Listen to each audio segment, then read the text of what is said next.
Hello students. Before starting off today's session, first let us recall whatever we have learned till now with respect to the chapter electricity.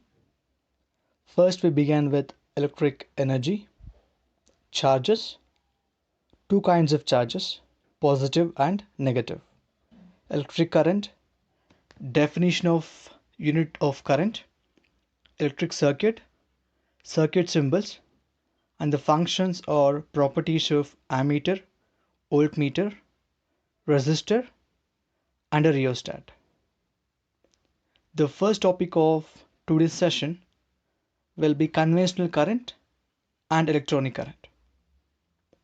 We have already learned the meaning of current, that is, the flow of charges will constitute current. With respect to charges, again, we have two kinds, positive charges and negative charges. When these charges flow, they constitute electric current. Before starting off with the topic of conventional current and electronic current, let us try to understand the meaning of an electrochemical cell. A device which converts chemical energy into electrical energy is called an electrochemical cell or voltaic cell, or also known as galvanic cell. It is a source used for producing steady current. The circuit symbol for an electrochemical cell is as shown on the screen. The combination of one or more such cells would make up a battery, as shown in the diagram. A cell and a battery are different from each other. A cell will be a single component when two or more such cells connected appropriately, as shown on the screen, would make a battery. Now, while connecting two cells to obtain a battery, we must make sure to connect negative of a cell to the positive terminal of another. We must never connect two like terminals of two cells to make a battery. That is, never connect positive to positive and negative to negative of two cells to make a battery. The proper way of connecting two cells to obtain a battery is to connect negative of one cell to the positive of another, so the combination of cells would give us a battery. Now let's begin with the main topic. In this topic, let us try to learn the meaning of conventional current and electronic current.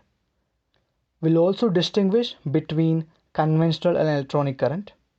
We'll also understand their relationship. First, let us consider the following simple electric circuit, which consists of an electric cell, a bulb, plug key, and an ammeter.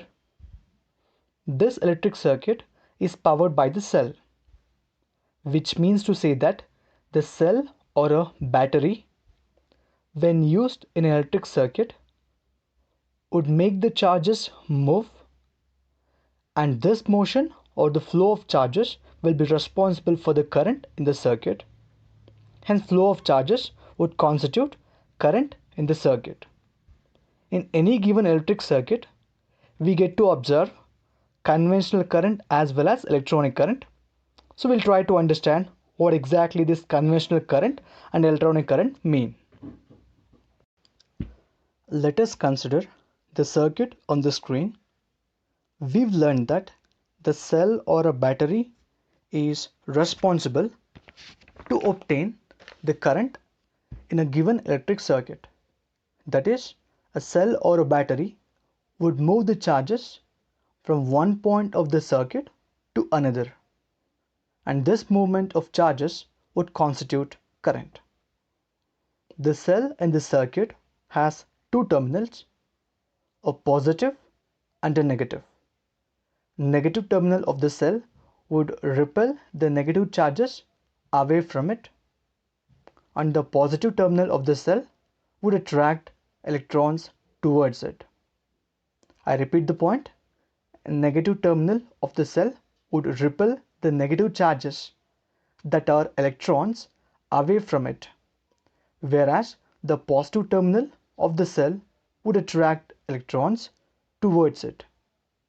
Hence, in a given electric circuit, the direction of flow of electrons will be the direction of electronic current, and the direction considered opposite to the flow of electrons will be the direction of conventional current in a given circuit.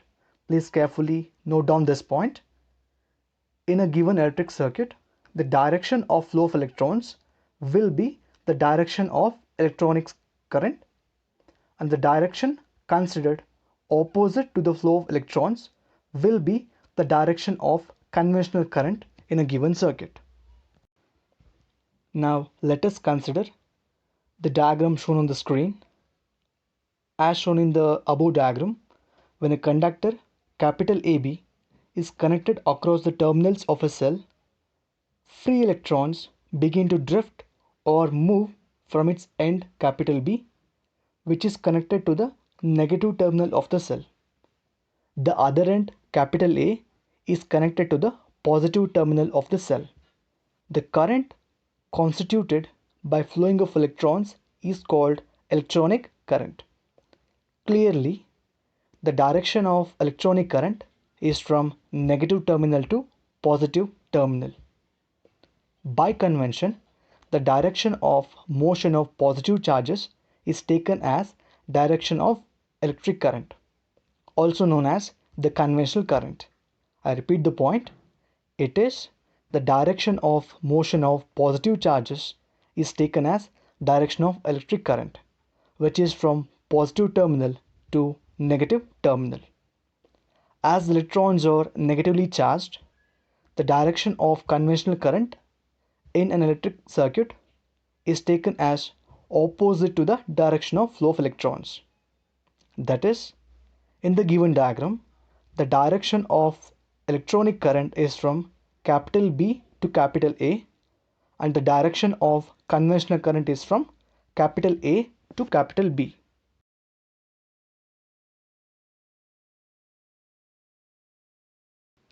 That was all about the concept of electronic current and conventional current. Now let us start with the next topic, the concept of electric potential and potential difference. Till now, we have learnt about the charged particles, and when these charges flow, that's what constitutes electric current. In this topic, let us try to understand what makes the charges flow, which is responsible for electric current. Now, let us consider a simple example to understand potential difference. Let us consider two tanks, capital A and capital B, shown on the screen. If the water level in the tanks are equal, that is, water level in tank A is equal to water level in tank B, there is no flow of water across the connection between the tanks. But if there is a difference in the water levels, as we see in the picture, there is flow of water from tank A to tank B. And this flow of water occurs because of pressure difference of tank A and B. Now, let us compare the same example with respect to a conductor and electrons. As seen in the diagram, let us consider electrons to be more in number to one side of a conductor compared to the other side. When this happens, because of the difference in charge concentration at both the ends of a conductor, the charges flow from one end to other. When these charges flow, it constitutes current. We all remember the concept of diffusion that we learned in the previous class, which states that the amount of substance will always flow from a region of higher concentration to a region of lower concentration. Similarly, in this case, electric charges will flow from a point of higher potential to a point of lower potential. And this difference between 2 points in a circuit is known as potential difference. It is also known as voltage. Now the question is, what will be responsible for maintaining this potential difference in a circuit to make sure charges flow from a region of higher potential to a region of low potential to constitute current. Now it can be stated that for electrons to flow through a wire or a circuit, there is very important need for potential difference across the wire.